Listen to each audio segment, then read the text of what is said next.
नमस्कार दोस्तों, आपका स्वागत है। दोस्तों, अगर आप अपनी लाइफ में कुछ नया सीखना चाहते हो तो वीडियो को अंत तक जरूर देखें। दोस्तों, वास्तुशास्त्र में मोर पंख का बहुत ही अधिक महत्व होता है। वास्तुशास्त्र के अनुसार मोर पंख का घर में होना बहुत ही शुभ होता है। यह जिस स्थान पर भी होता है वहाँ की नकारात्मक ऊर्जा को नष्ट कर देता है। शास्त्रों में मोर पंख को सुख समृद्धि का प्रतीक माना जाता है। यह अत्यंत चमत्कारिक होने के साथ ही घर में वास्तु दोषों को कम करने में भी सहायक होता है। लेकिन वास्तुशास्त्र में मोर पंख को घर में रखने के नियम बताए गए हैं। लेकिन मोर पंख घर में रखते समय इन नियमों का पालन अवश्य करना चाहिए, तभी इसका सकारात्मक प्रभाव देखने को मिलता है।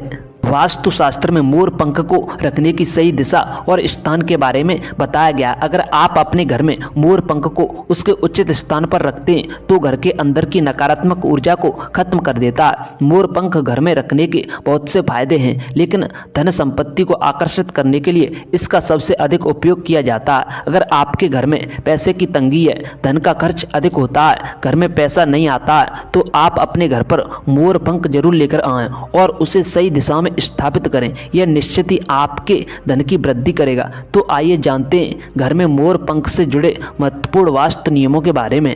दोस्तों, सबसे पहले हम जानते हैं मोर पंख के धार्मिक महत्व के बारे में। हमारे प्राचीन शास्त्रों में मोर पंख को इतना महत्व क्यों दिया जाता है? दोस्तों, हमारे प्राचीन धर्म शास्त्रों में एक चमत्कार के यंत्र माना गया है। इसका प्रयोग कई प्रकार की तांत्रिक क्रियाओं में किया जा रहा है। तंत्र साधनाओं में इसका प्रयोग करके सम्मोहन, शस्त्रनाश तथा बुरी शक्तियों को नष्ट किया जाता है। इसके अलावा ज्योतिष विद्याओं में भी मोर पंख का प्रयोग किया जाता है। ज्योतिष शास्त्र में मोर पंख से जुड़े उपाय भी बताए गए हैं। मोर पंख घर से बुरी शक्तियों को तो दूर रखता ही है, साथ ही सर्प आदि विषैले जानवर मोर पंख के भय से घर में प्रवेश नहीं करते। इसीलिए वनों में वास करने वाले लोग इसे अपने पास रखते थे। मोर से जुड़ी हुई कई कथाएं पुराणों में लिखी हुई हैं। पक्षी शास्त्र में मोर से जुड़ी एक कथा का वर्णन मिलता है। प्राचीन युग में संध्या नाम का एक असुर हुआ करता था। वह बहुत ही शक्तिशाली और बड़ा तपस्वी था। गुरु शुक्राचार्य से विद्या प्राप्त करके संध्या नामक असुर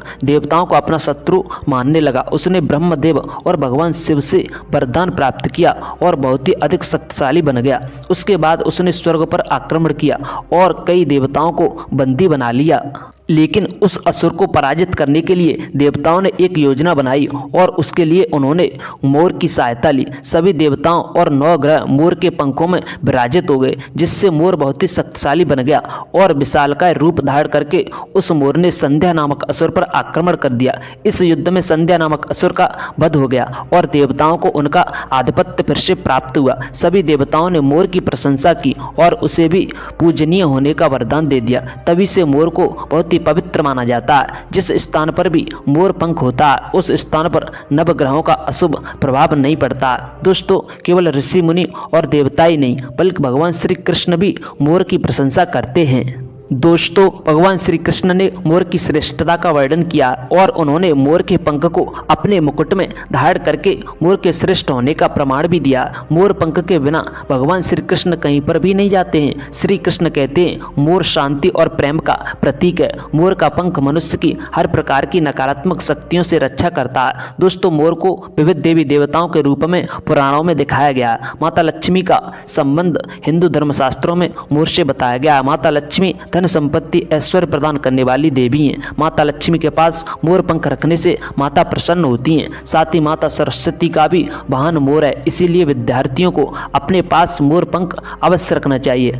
अगर आप अपने घर में बांसुरी में मोर पंख डालकर रखते हैं तो इससे परिवार के सुख शांति का वातावरण निर्माण होता। दोस्तों, घर में लड़ाई झगड़े का रहना तथा घर का वातावरण अनुकूल न रहना, नकारात्मक ऊर्जा का ही प्रभाव बना रहना, ये सब नकारात्मक ऊर्जा का ही प्रभाव होता है। वास्तुशास्त्र के अनुसार हमारे घर में कुछ ऐसी चीजें मौजूद होती हैं जो हमारे घर में नकारात्मक ऊर्जा का निर्माण करती हैं, लेकिन हम इन चीजों को बाहर नहीं निकाल सकते। लेकिन हम इस नकारात्मक ऊर्जा को घर से बाहर निकाल सकते हैं। इसके लिए हमें मोर पंख का प्रयोग करना चाहिए। आप 3 मोर पंख लें और उन्हें अपने घर के मुख्य द्वार पर बांध दें। इनकी हवा घर में जाएगी। यानी कि दोस्तों, मोर पंख की हवा आपके घर पर पड़ते ही आपके घर की नकारात्मक शक्ति आपके घर से बाहर चली जाएंगी।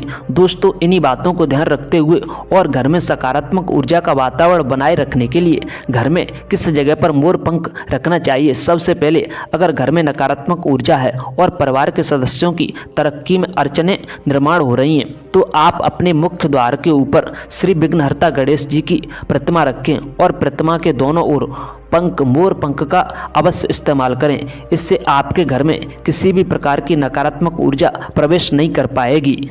साथ ही दोस्तों, ग्रहों के दुष्प्रभाव से बचने के लिए अगर घर में सदस्यों पर ग्रहों का दुष्प्रभाव है, वह ग्रहों की स्थिति खराब चल रही है, तो मोर पंख लें और उस पर गंगा जल का छिड़काव करें। फिर इसे किसी ऐसे स्थान पर रख दें जहाँ पर यह किसी को दिखाई ना दे। इससे ग्रह शांत होने में मदद मिलती है। साथ ही बुरी नज़र से बचने के लिए अगर घर में किसी सदस्य अथवा बालकों को बुरी नज़र लगी हुई है या उस पर किसी की बुरी नज़र का प्रभाव पड़ा है, तो सोते समय उस व्यक्ति के तकिए के नीचे मोर पंख रखें और दूसरे दिन इसे किसी बहते जल में डाल दें। इससे बुरी नज़र उतर जाती है। साथ ही मनोवांछित फल प्राप्ति के लिए अगर मन की कोई इच्छा अधूरी है, कई दिनों के बाद कोशिश करने के बाद भी मनोवांछित फल प्राप्त नहीं होता है, कार्यों में बार बार रुकावट आ रही है, तो आप राधा कृष्ण के मंदिर में जाकर भगवान श्री कृष्ण की मोर पंख चढ़ाएं अथवा घर में श्री कृष्ण की मूर्ति पर मोर पंख लगाएं और अपनी मनोकामना, अपनी अधूरी इच्छा उनके सामने प्रकट करें। दोस्तों, भगवान राधा कृष्ण पर